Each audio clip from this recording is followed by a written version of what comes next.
So hello everyone, this is the second lecture जो हम लोग डिस्कस कर रहे हैं इंटरनेशनल रिलेशन का। तो इसमें इंटरनेशनल एग्रीमेंट और इंटरनेशनल ऑर्गेनाइजेशन हम लोग एक एक कवर करेंगे, ठीक है, जो अलग अलग है। इसके देखो दो पार्ट है इसमें। पहले हम लोग जो स्टैटिक पार्ट है ना, जैसे बेसिक इन्फॉर्मेशन है दैट वी आर डिस्कसिंग, फिर करंट अफेयर के जो वीडियोज़ होंगे वो एक साथ आपको मिल जाएंगे।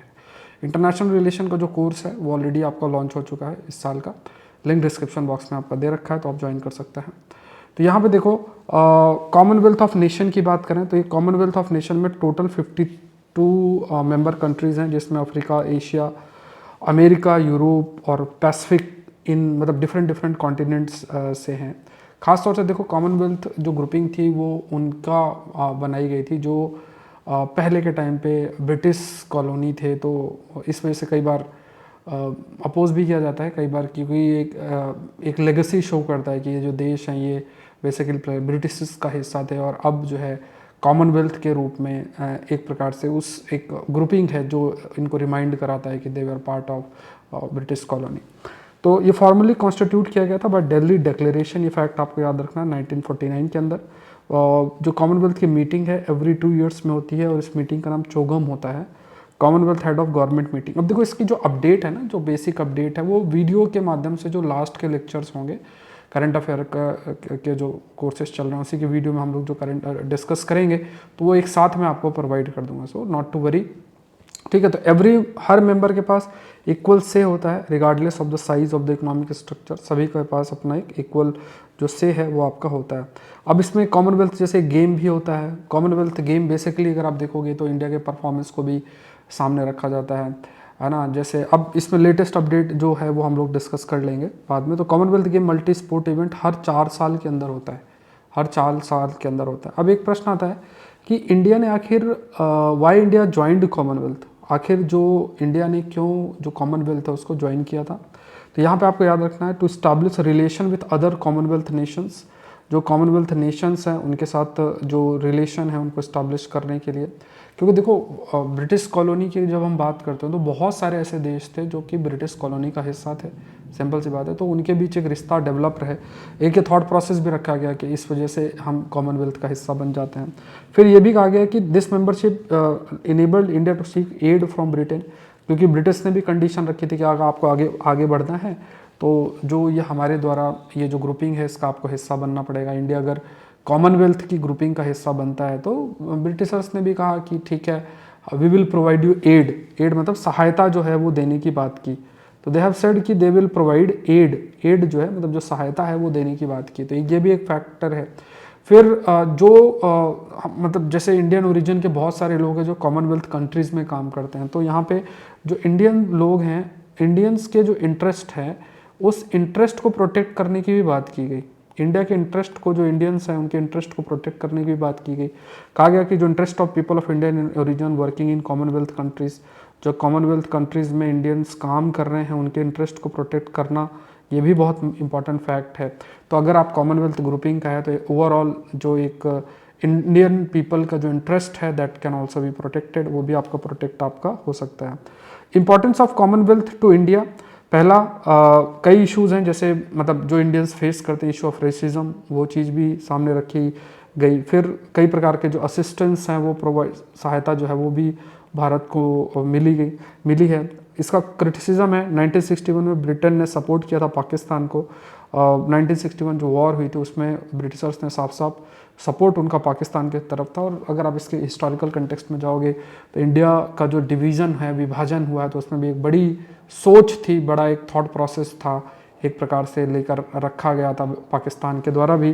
वर्ल्ड पॉलिटिक्स में कॉमनवेल्थ जो है कहा जाता है कि इनएक्टिव फोरम है, ये एक्टिव फोरम नहीं, it is kind of N inactive forum. तो अगर ये इनएक्टिव फोरम है तो हमें क्यों आखिर इसके साथ होने की ज़रूरत है, ये भी एक बात बोली जाती है कि why we need to be part of such an inactive forum. Even अगर आप देखोगे तो इन पहले तो हायर डिग्निटरीज इंडिया से जाते भी थे, अब इतने जो हायर डिग्निटरीज हैं वो चोगम की जो मीटिंग होती है उसको इतना अटेंड करने नहीं जाते हैं।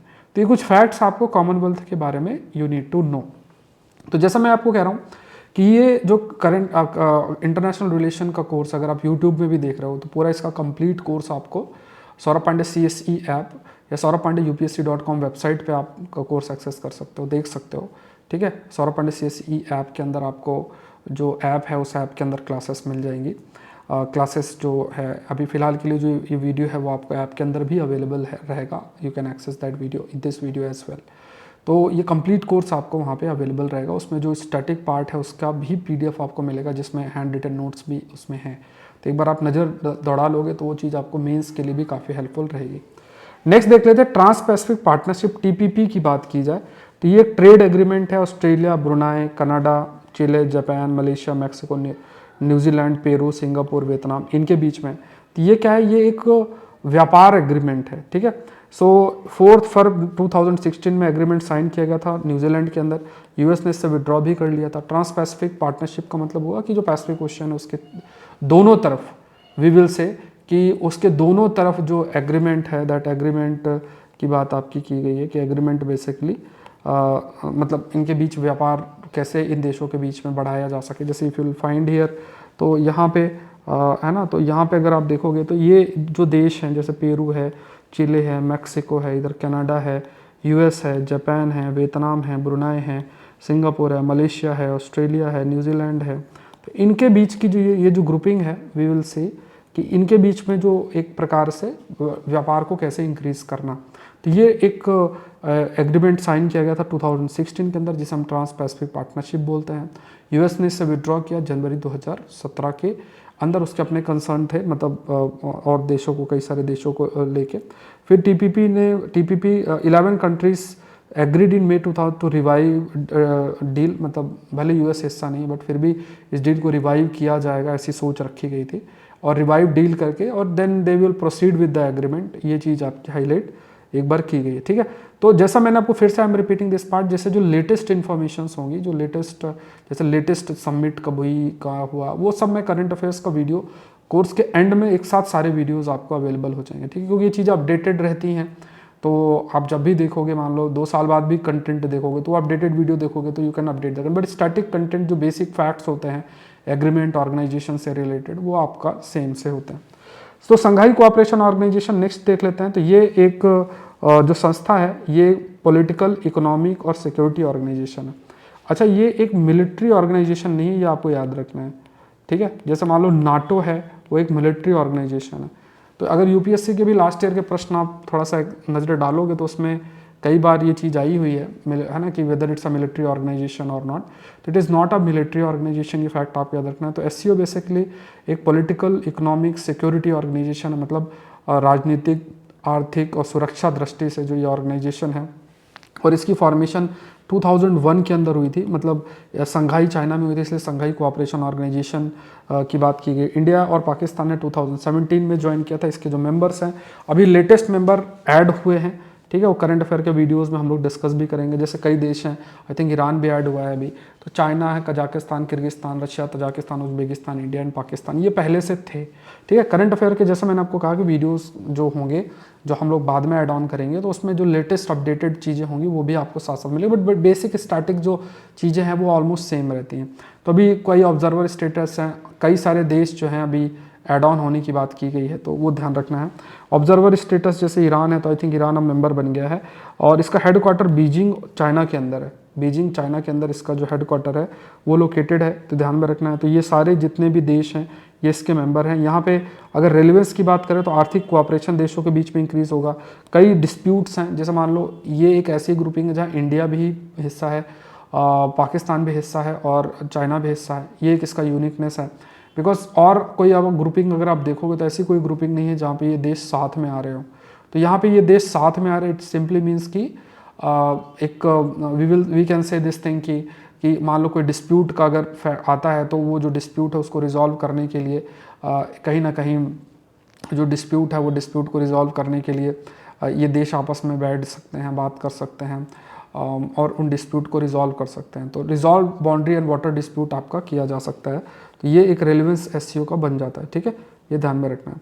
नेक्स्ट देखते हैं, ठीक है। अच्छा, ये हम लोग आप हमेशा से याद रखना, जैसे मैपिंग में भी मैं आपको बताऊंगा। इंडियन ओशियन की बात किया जाए तो Indian ocean basically if will find, तो अलग अलग जगहें, जैसे ये मान लो कौन कौन से देश इंडियन ओशन रीजन में लोकेटेड है। बहुत सारी जगहें जो न्यूज़ में भी हैं, आपको याद रखना है। जैसे अभी रेड सी के अलॉन्ग जो देश हैं आपको याद होना चाहिए। पर्शियन गल्फ वाला जो आस्पेक्ट है आपको याद होना चाहिए, ये बहुत इंपॉर्टेंट है। ठीक है। तो ये सारी जगहें जितनी भी हैं, प्लेसेस ये है, ये मैं प्लेसेस करके एक टॉपिक आपको कवर कराऊंगा, उसमें फिर आप लोग इसको कर लेना। तो ये प्लेसेस वाला पार्ट आपको करना है, this is very very very important, बहुत इंपॉर्टेंट आपके लिए, ठीक है। नेक्स्ट देखते हैं इंडियन ओशन रिम एसोसिएशन, एक ये ग्रुपिंग आपकी आ जाती है इंडियन ओशन रिम एसोसिएशन। इसमें जो भी इंडियन ओशन को बाउंड्री करते हैं वो देश जो है इस ग्रुपिंग का हिस्सा है, ठीक है। इंडियन ओशन रिम एसोसिएशन जिसे हम कहते हैं, इसमें it consist of coastal states bordering the Indian ocean, tarp है ना, इसमें गवर्नमेंट बिजनेस एकेडमिया, मतलब ऐसा नहीं है कि सिर्फ आपका सरकारें ही हैं, इसमें बिजनेस भी है, business community academia, research development universities, ये सब भी हैं। इसलिए हम ट्राईपार्टाइट इन नेचर इसको बोलते हैं, मतलब इसमें 3 डायमेंशनल एस्पेक्ट में चीज़ों को इंक्लूड किया गया है। So that is the reason we are saying it's nature to be tripartite in nature. Established Mauritius के अंदर हुआ है 1995 में, और फॉर्मली लॉन्च 1997 के अंदर आपका किया गया था। इसका हेडक्वार्टर आपका मॉरिशस के अंदर है। इसके मेंबर लगभग 21 मेंबर जो स्टेट्स आपके हैं। तो मेंबर आपको याद रखना, ये बेसिक फैक्ट, हेडक्वार्टर का कहाँ इस्टाब्लिश हुआ था 1995 में, फॉर्मली लॉन्च जो है 1997 के अंदर इसका फॉर्मली इसको लॉन्च भी, it was formally launched in 1997, ये फैक्ट भी आपको याद रखना है। अब इसमें देखो कौन कौन से देश हैं, ऑस्ट्रेलिया है, बांग्लादेश भी है, कोमोरस है, इंडिया तो है ही, इंडोनेशिया है, उसके बाद you have Iran, you have Kenya, you have Madagascar, Malaysia है, मॉरिशस है, उसके बाद यू हैव मोज़ाम्बिक, फिर ओमान है, then you have Seychelles, Singapore, Somalia, then South Africa, Sri Lanka, Tanzania, Thailand and UAE, Republic of Yemen, ये सब देश जो हैं इस ग्रुपिंग का हिस्सा हैं, ठीक है। All these are part of this grouping, ये फैक्ट आपको याद रखना। तो ये कंट्रीज़ आपको थोड़ा सा याद रखना। असल में अगर आप इन सारे देशों को मैप बना के देखोगे तो जितने भी ये मतलब इंडियन ओशन रीजन के अलावा जितने भी ये देश आते हैं वो सारे देश इस ग्रुपिंग का हिस्सा है, ठीक है। जो कोस्टल स्टेट्स आपके आ रहे हैं इसके अंदर, all are part of it. इसका ऑब्जेक्टिव क्या है कि पूरा जो एक तो बढ़िया तरीके से ट्रेड हो सके, दूसरा आपका ग्रोथ हो सके। जो कहा जाता है कि इंडियन ओशन जो रीजन है वो एक ब्रिज का काम करता है जो इन देशों को कनेक्ट करता है। इट्स नॉट लाइक कि the Indian Ocean region divide करता है, it act as a bridge and connect these countries. और रीजन का जो बैलेंस्ड आर्थिक जो डेवलपमेंट है वो डेवलपमेंट आपका हो सकता है। तो एक सस्टेनेबल ग्रोथ हो और एक बैलेंस डेवलपमेंट हो, ऐसा इसका एक ऑब्जेक्टिव जो है आपका रखा गया। तो ये फैक्ट आपको याद रखना है। इसके कंटेक्स्ट में इंडिया भी एक अप्रोच फॉलो करता है जिसे हम सागर अप्रोच बोलते हैं। सागर अप्रोच मतलब होता है security and growth for all, security and growth for all, ये याद रखना है। Security and growth for all, ये एक एस्पेक्ट याद रखना है। Security and growth for all मतलब है ना, security and growth for all जब हम बात करते हैं तो we call it as a SAGAR approach. तो this SAGAR approach is also there. तो SAGAR approach basically we can say जो सागर अप्रोच है, सागर अप्रोच की बात किया जाए तो भारत इस पर बिलीव करता है। उसका इंडिया का मानना है कि पूरा का पूरा इलाका, पूरा का पूरा जो रीजन है वो सभी के ग्रोथ और डेवलपमेंट के लिए इस्तेमाल किया जा सकता है। और जो भी आपका मतलब एक प्रकार से ऐसा नहीं हो सकता है कि जो भी मान लो डोमिनेंट पोजीशन में है, डोमिनेंट आप कह सकते हैं डोमिनेंट पोजीशन जो होल्ड करता है वो इस रीजन पर अपना वर्चस्व रखे और उस पूरे रीजन में अपना प्रेजेंस जो है वो ज़्यादा रखे, ऐसा स्थिति जो है वो आपका नहीं होना चाहिए। ये चीज़ भी जो है आपकी हाईलाइट की गई है, ठीक है। ये एक एस्पेक्ट है जो कि हमेशा से उसमें फोकस किया गया। सो नेक्स्ट देखते हैं Indian ocean naval symposium IONS। ये एक वॉलंटरी इनिशिएटिव है जिसमें जो भी मतलब इंडियन ओशन रीजन के किनारे किनारे वाले जो देश हैं उनकी जो नेवीज़ हैं, है ना, जो नेवीज़ हैं उनके बीच में कोऑपरेशन इंक्रीज करने की बात की गई है, ठीक है। तो ये आपको ध्यान में रखना है। इंडियन ओशन रीजन हम इसे कहते हैं, मतलब इंडियन ओशन रीजन में तो नेवीज़ के बीच में कोऑपरेशन इंक्रीज करने की बात की, इसे इंडियन ओशन नेवल सिंपोजियम बोलते हैं। इसकी जो चीफ मीट्स हैं एवरी 2 ईयर्स में है, 35 मेंबर्स हैं। इसका जो 5th एडिशन है ढाका में हुआ था, बांग्लादेश में 2016 के अंदर है। ये एक रीजनल फोरम है of Indian ocean littoral states और इस पर खासतौर से नेवी चीफ्स जो हैं, नेवी चीफ मतलब जो आपके नौसेना होती है उसके जो हैं वो इसका हिस्सा हैं। एंड इट वाज इनिशिएटेड और लॉन्च की गई थी इंडिया के द्वारा फरवरी 2008 में। ये प्रश्न आपने यूपीएससी के प्रीलिम्स में भी पूछा गया। तो फैक्ट आपको याद रखना है कि Indian ocean naval symposium basically एक रीजनल फोरम है of Indian ocean littoral state, मतलब इंडियन ओशन के किनारे जो देश हैं उनके बीच में। और जितने भी नेवी के जो नेवी चीफ्स हैं वो बैठते हैं, बातचीत करते हैं। And it was initiated and launched by India in February 2008। अब it is also a security construct for Indian Ocean region, खास तौर से, ठीक है। जैसे मान लो इसी प्रकार से एक वेस्टर्न नेवल सिंपोजियम भी है। सिक्योरिटी कंस्ट्रक्ट मतलब देखो, क्योंकि समुद्र है, समुद्र में कोई कहाँ है, अब ऐसा नहीं कि वहाँ पे आप जुरिडिक्शनल इशू में डिबेट में लगो और कोई सिक्योरिटी थ्रेट आए और हम कोई कदम ना उठा पाए, तो नुकसान तो देखो सभी को अच्छा खासा इसमें जैसे मान लो होता है। तो उसमें we have to ensure this thing कि जितने भी जो भी हैं तो उसका नुकसान ना हो, that we have to ensure. Security context में देखा जाए, maritime security we have to ensure.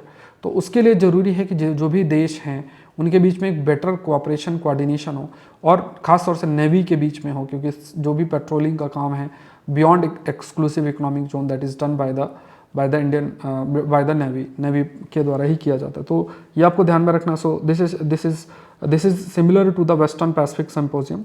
इवॉलेंट्री initiative है नेवीज के बीच में, मैरीटाइम सिक्योरिटी एजेंसीज के बीच में।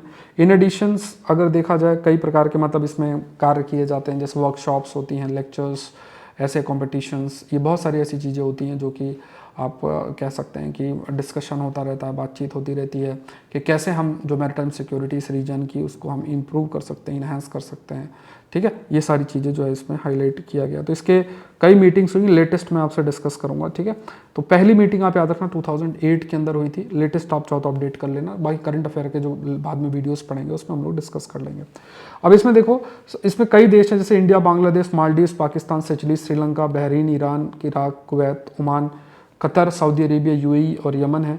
Comoros, Djibouti, Egypt, Eritrea, France, Kenya, Madagascar, Mauritius, Mozambique, Somalia, South Africa, Sudan and Tanzania.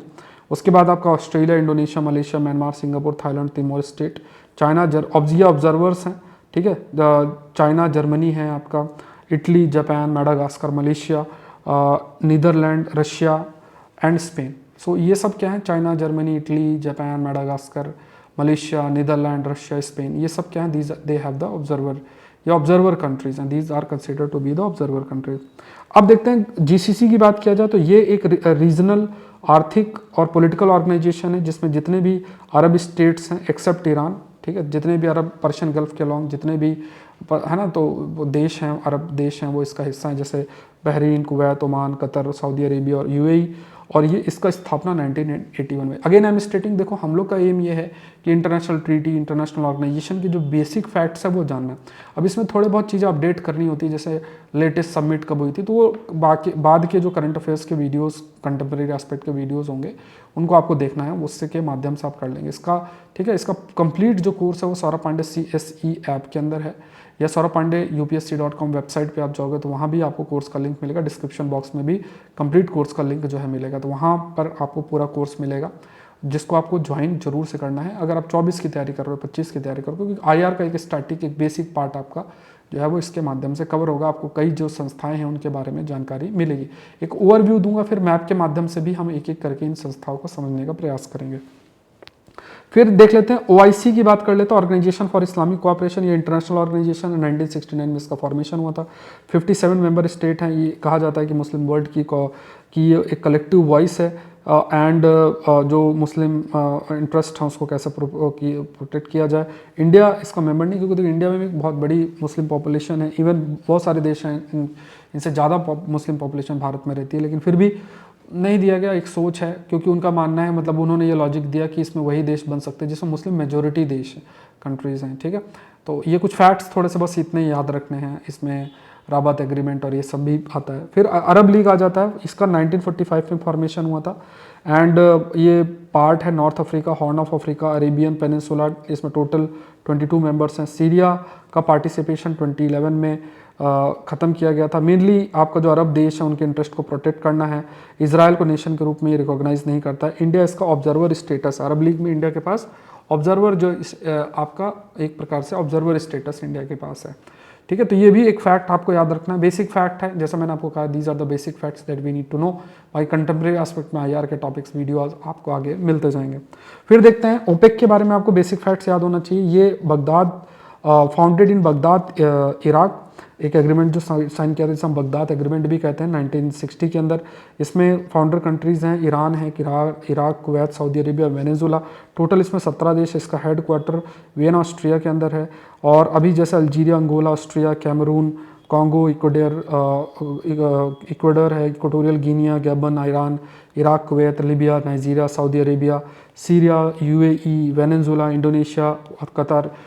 Indonesia, Qatar इसके फॉर्मर मेंबर थे। तो खास तौर से देखो इसमें वो देश मेंबर्स हैं, इसमें खास तौर से इफ यू फाइंड वो देश मेंबर आपके मेंबर्स हैं जो आप कह सकते हैं कि organization of petroleum exporting countries, मतलब जो पेट्रोल को एक्सपोर्ट करते हैं उनकी ये ग्रुपिंग है। So it's an organization of a petroleum exporting country, ये फैक्ट याद रखना। ऑब्जेक्टिव देखा जाए तो mainly petroleum policy of its member countries, उनके है ना जो भी देश हैं, जैसा अब ऐसा है कि यार कोई अगर मान लो पेट्रोल एक्सपोर्ट करता है, अब ऐसा ही कोई बहुत सस्ते में बेच रहा है, कोई महंगे में बेच रहा है, ऐसा नहीं होना चाहिए। तो एक कोऑर्डिनेशन ऑफ पेट्रोलियम पॉलिसी के बीच में, तो वो देखना, ये देखना कि जो मार्केट है उसमें पेट्रोलियम की रेगुलर सप्लाई बना रहे। ऐसा ना हो कि बहुत ही ऑयल प्राइस ग्लोबल मार्केट में बहुत हाई हो, तो एक प्राइस मेंटेन करके रखना। तो इस टाइप से एक मतलब एक सहमति बना के पेट्रोलियम से रिलेटेड पॉलिसीज़ के बीच में कोऑर्डिनेट करना, जिससे ये देश जो आसानी से जो पेट्रोल है उसको एक्सपोर्ट कर सकें, ये सब फोकस आपका रहता है। इम्पैक्ट मतलब ठीक है। नेक्स्ट देखते हैं आर्टिक काउंसिल की बात करें तो high level inter governmental forum है, और अलोंग द आर्टिक ओशन जो देश है उसका हिस्सा है। Only Arctic region territory are included in the country, मतलब काउंसिल मतलब जो आर्टिक रीजन के अंदर है वही इसका हिस्सा है। ओटावा डिक्लेरेशन 1996 इसके उसी के माध्यम से इसका फॉर्मेशन भी हुआ था। आर्टिक काउंसिल की बात करें तो 8 आर्टिक स्टेट्स है, कनाडा, डेनमार्क, उसके बाद फिनलैंड है, आइसलैंड है, नॉर्वे है, रशिया है, स्वीडन और यूएस है। उसके बाद इंडिया का स्टेटस इसमें ऑब्जर्वर स्टेटस है। ये फैक्ट्स आपको आर्टिक काउंसिल से रिलेटेड याद रखना है, ठीक है। फिर देखते हैं नॉर्डिक काउंसिल, इसका फॉर्मेशन वर्ल्ड वॉर 2 में 1952 के अंदर हुआ था, एंड 5 नॉर्डिक कंट्रीज हैं जिसमें Denmark, Finland, Iceland, Norway and Sweden है। तो ये थोड़ा सा याद रखना भी। फिलहाल के लिए आप देखोगे कुछ समय पहले हमने एक एग्रीमेंट भी किया था जिसके कंटेक्स्ट में नॉर्डिक काउंसिल आपके न्यूज़ में, तो इट वाज ऑल। तो नॉर्डिक काउंसिल में कौन कौन से देश आते हैं that we need to know, ठीक है। तो ये आपका सेकेंड लेक्चर हो गया स्टैटिक पार्ट जो IR का है। ऐसे काफ़ी सारे लेक्चर्स अब होंगे। तो अगर आप इस सेशन को YouTube में देख रहे हैं तो इसका कंप्लीट कोर्स आपको डिस्क्रिप्शन बॉक्स में लिंक दिया है, वहाँ से आपको मिलेगा। वहाँ से आप पूरा स्टैटिक करंट अफेयर्स के सारे वीडियोस एक्सेस कर सकते हैं। एक अच्छी अपॉर्चुनिटी है, क्लासेस आप एक्सेस करें एंड ज़रूर से जुड़ें, क्योंकि IR ऐसा टॉप एरिया है जहाँ से अच्छे प्रश्न आते हैं, हैंडल कर सकते हैं स्टैटिक कंटेम्प्रेरी एस्पेक्ट दोनों को बैलेंस करके आपको प्रोसीड करना है। और बहुत ही सिंपल वे में चीज़ों को जो है कवर किया जाएगा, आपको ईजिली चीज़ें कवर हो जाएंगी। That will be a great help for you all. So I hope ये सेशन आपके लिए हेल्पफुल रहा होगा। अपना फीडबैक आप ज़रूर से दें, अगर आपको लगता है कहीं भी कुछ इंप्रूवमेंट की पॉसिबिलिटी है कुछ चीज़ों की, तो आप ज़रूर से जो है वो हाईलाइट करें। काफ़ी सारी क्लासेस यूट्यूब के अंदर होती हैं, उनको आप लोग ज़रूर से एक्सेस करें। Thank you everyone, thank you.